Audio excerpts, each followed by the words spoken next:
I've redone my smart home so many times. I've used systems from X10, Proximus, Insteon, SmartThings, Habitat, Wink, Vera, OpenHab, and I currently use Home Assistant. Who knows what I'm going to try tomorrow. I love working with new technology, and smart home automation is fantastic for that. But the one thing that they all have in common are smart home automations.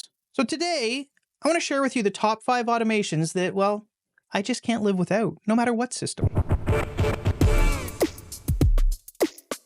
But listen, before we get started, the YouTube gods, well, they've unlocked my ability to offer membership to you, my viewers. My goal is to create a community that can honestly help this channel grow, based on your interests. I want to offer a place for communication, learning, and an easy way to share my code examples, images, YAML, pretty much anything that I use or talk about in my videos that I want to get to you to make your smart home journey easier.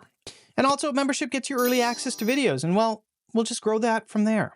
So if you're interested in helping start this off, hit the join button below, check it out. Leave me comments if you don't think I'm doing this right or I should do it differently. It's new to me. And well, listen, don't forget to subscribe and hit me up with a like if you're enjoying my videos. Enough of that, let's get this list going. We're going to start off with number 5, and these aren't really in any specific order. 5.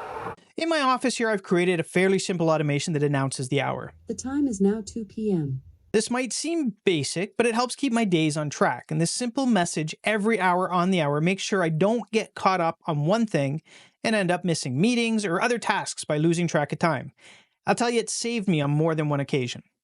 It's super simple automation. I'm currently using an Amazon smart speaker for this. They're simple, they're inexpensive, but you could use any smart speaker you have, including Sonos, Google, Apple, or really any device that has an audio output. I also added an override condition to this by creating a helper switch in Home Assistant so that I can turn it off if I don't want to be interrupted. I can toggle this on or off from my dashboard or my Stream Deck, and to be safe, I have another automation that makes sure that the toggle is reset daily so that it works again tomorrow. Number 4. I don't know about you, but I go a little stir crazy whenever it's too quiet in the house. My wife, she's the same, so we always like to have music playing throughout the house. Yes. But we have different tastes, so I have created an automation that runs every morning, and its first job is to reset all of the smart speakers that we use to a predetermined volume level. This makes sure if we had things cranked up last night, it's back to normal levels for the morning. Second, it starts different music sources in a number of different places throughout the house. We have our favorite morning music playing in the main floor. That's my wife's choice. I start my favorite radio stations in the basement and the garage. And I also have a wall-mounted speaker in each bathroom. These are Google Nest speakers, and they have a super cool little wall mount that keeps them plugged in right on the outlet on the wall, and it keeps them out of the way. For the bathrooms, we have a bunch of random playlists, ranging from spa music to classic movie soundtracks. There's one with TV theme songs and another with classical music, and I think there might be one with jazz. Each day it's a different one, and it starts in the bathroom, and it just loops throughout the day. Now, the automation itself, it's triggered with a motion sensor. There are a set of conditions that pretty much just control the hours in which it can start, not before 7 a.m. or after 7 p.m. This is to stop it from running if we happen to get up too early for some reason, say it's 5 a.m., but we head right back to bed. Finally, like the last one, I use this with a helper switch that only allows this to run once a day. Without this, every time we trigger the motion, it would restart all the music. Now, there's other ways I could have done this, but this was the easiest, and I simply reset the helper switch, I call it morning music, to on every night at 2 a.m. With all of this in place, if we happen to sleep in, the music, well, it just starts when we get up. Number 3, and this one is probably the most common automation. In fact, it's probably the reason I started smart home automation in the first place, and that's outdoor lighting. As a kid, I was always being told to go turn on the front lights, and it was such a waste of time. This led me to first installing those old light switches with the built-in timers. I mean, we were really ahead of the game back then, but it meant that I was now the person that constantly had to reprogram the on times as sunset changed throughout the year. And I think we had like 3 of these. It was actually more work than you might think. Nowadays, I run a simple automation that turns on all my outdoor lights, and I actually have a bunch of them, front and backyard. It's a fairly simple smart home automation, and it just turns on all the lights at 20 minutes past sunset, which adjusts automatically, by the way. Now, I used to turn them all off at midnight, but with LED bulbs, and in order to have a better security presence, I now have them just dim to 20% at midnight. After that, if there's any motion detected from my backyard motion sensors, or any of my outdoor Unify cameras, they all ramp back up to 100% instantly. At least until the motion's been gone for 5 minutes, then they can drop back down to 20% again. It pretty much runs like this all night, and finally they all turn off completely at sunrise. Number 2. So I do a lot of consulting work. So it's important that I track the time I spend at specific clients. So I created an automation that automatically creates a log entry in a spreadsheet every time I connect or disconnect from a different Wi-Fi network. This was the best way I found to accurately identify when I'm at a client's site.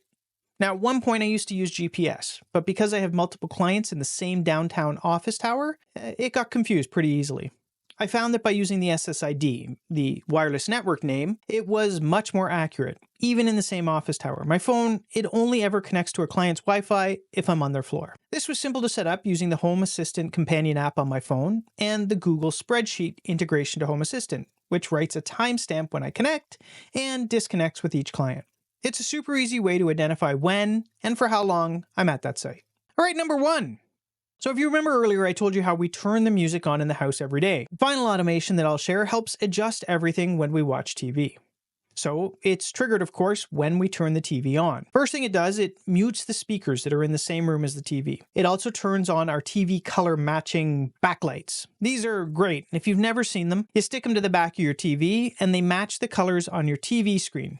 Essentially, it makes the TV feel much bigger by extending the colors on the screen out to the wall. They're pretty cool.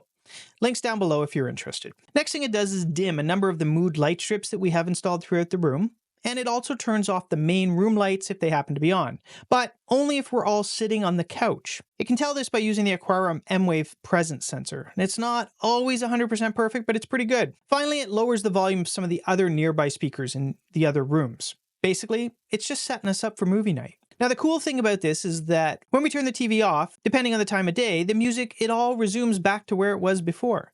The lights adjust as well to preset settings based on whatever time of day it is. Now, I have many similar and many more automations. I count about 50 in all. Some are seasonal and some are, well, very specific scenarios or purposes. But I chose these ones because they all integrate into our daily lives. I'm always tweaking them, but they pretty much hide and just run in the background. For the most part, we forget that they're even there. They're just like, well, a feature of our house. The only time we really think of them is, well, when they don't work. I usually hear pretty quickly, why isn't the music playing or why aren't the lights on? And that means it's time for me to go and investigate. So, well, it's a good thing that I like this home automation hobby. Let us all know in the comments if you have a cool or interesting automation idea. I personally love hearing the ones that make that light bulb go on above your head. Like, why didn't I ever think of that? If you have some, I'd love to give them a try and add them to my roster. Thank you everybody for watching. I hope you enjoyed this, and I hope to see you in the next one.